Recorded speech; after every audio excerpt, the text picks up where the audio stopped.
habari ya waliokwisha kuingia kwenye agano chini ya wingu la Bwana.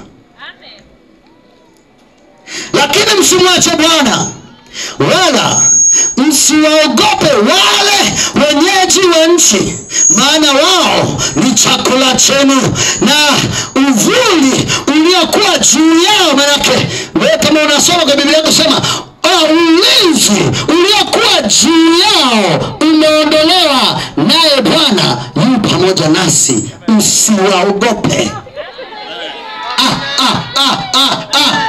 Let's somebody shout. Somebody shout. Sikiliza nikupe siri, mwana wa Mungu. Siku ile ambapo ulipokubali kumpa Yesu maisha yako, walisimama wenyeji wa nchi wakatangaza habari ya anguko lako. Wakasema ngoja tuone kama atafika kesho. Wanakusubiria wiki imekata, wanakusubiria wiki hili imekata.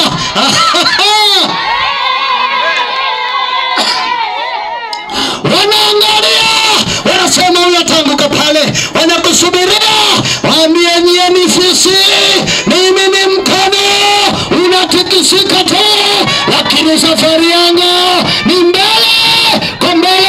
Hakuna namna ambayo nitaenda kuanguka kwa mitego yako ya uchawi, kwa mitego yako ya majiniko, kwa mitego yako ya maurizi.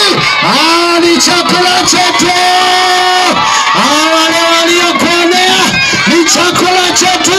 Wale waliochelewesha hatima yako wanajipotezea muda.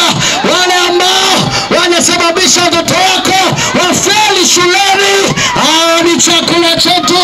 Tunaenda mbele za Mungu siku leo, tunaenda kubadilisha historia zetu, na tutabadilishia na wao pia, maana uvuli wao umeondolewa, ulinzi wao umeondolewa, na sisi tumepewa neema ile waliokuwa nayo ya kumiliki uchumi, tumeamishiwa sisi.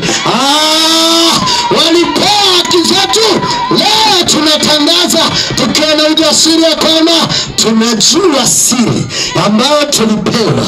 Na hiyo siri ni kwamba hata kama tukipita katika bonde la uvuli wa mauti, unajua kwa nini hatuogopi? Tumehakikishiwa hakika tunao ushindi. Tumehakikishiwa ushindi wetu, na wao ni chakula chetu. Waache wajifariji kwa sasa, waache wajitamie kwa sasa, kwa sababu Mungu ni wa wakati wao ni sasa.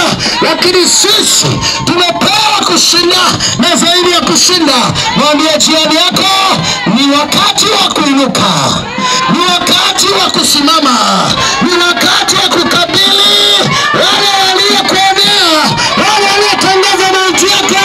Ni wakati wa kuendea ukiwa bado unawaambia, mlinichezea wakati wa uchinga wangu, lakini sasa hakuna jambo lenye uwezo wa kusimama mbele yangu tena, maana yule Mungu aliyekuwa amefichwa amefunuliwa kwangu kupitia mikutano hii. Jehova amefunuliwa, mtu mmoja ambaye Bwana amemfunulia siri ya wokovu, mtu mmoja ambaye amejua hakika wachawi wala si kitu, ambaye amejua ya kwamba waganga si kitu. Apige kelele, asema mimi ni mshindi, asema mimi ni mshindi. Sikia, wamekutegea mitego, wameenda kutafuta na majeshi ya kukodi, kwa sababu tumenunua godoro jipya. Ngoja nikwambie, vitu vile ambavyo sisi kwetu ni vya kawaida, vya kwa upande wao ni vitu vya kuhangaisha. Mungu wetu ni maongezeko, Mungu wetu ni maongezeko. Utajiri ni haki yako, utajiri ni haki yetu. Lazima tumiliki, lazima tutawale, kwa maana siri ya utajiri wao wameutoa kutoka kwa Mungu wetu kupitia agano la kale.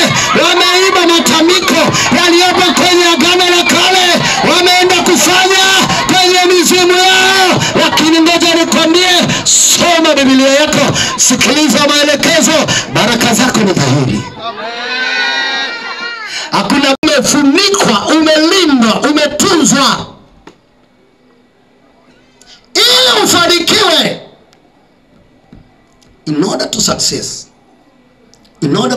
to succeed,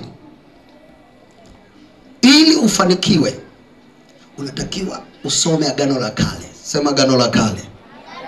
Hawajaelewa.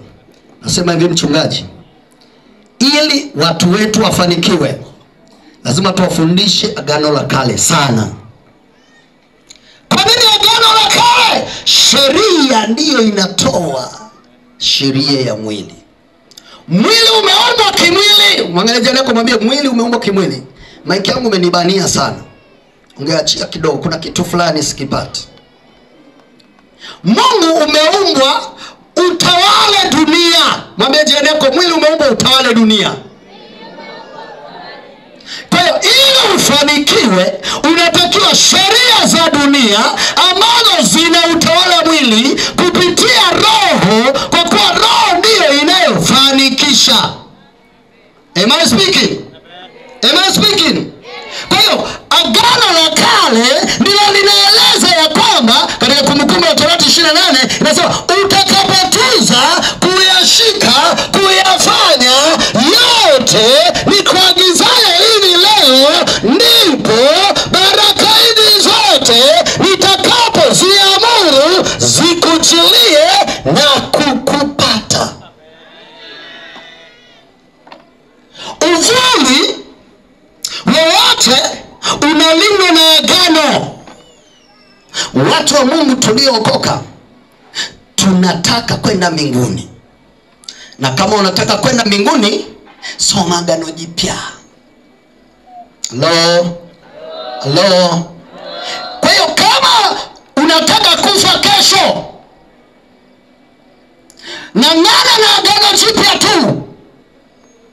Lakini kama Mungu amekuwekea miaka kama ya kwangu, Mungu amenipa miaka 120, na watakao kufa haraka tutagawana ya kwao. Unajua ni kwa nini? Kwa sababu hatukuletwa ili tupite kama kivuli, ila tumeletwa ili tuweze kuitawala nchi, tuweze kumiliki na kutawala. Hakuna kutawala ukiwa na njaa, hakuna kutawala ukiwa una kibunda. Mwambie jirani yako, ni lazima nianze kutawala na kumiliki sasa. Haijalishi ni mvula namna gani wameweka kwenye hisia ya maisha yako, na ndio maana unatabiri juu ya kifo kila unapoamka.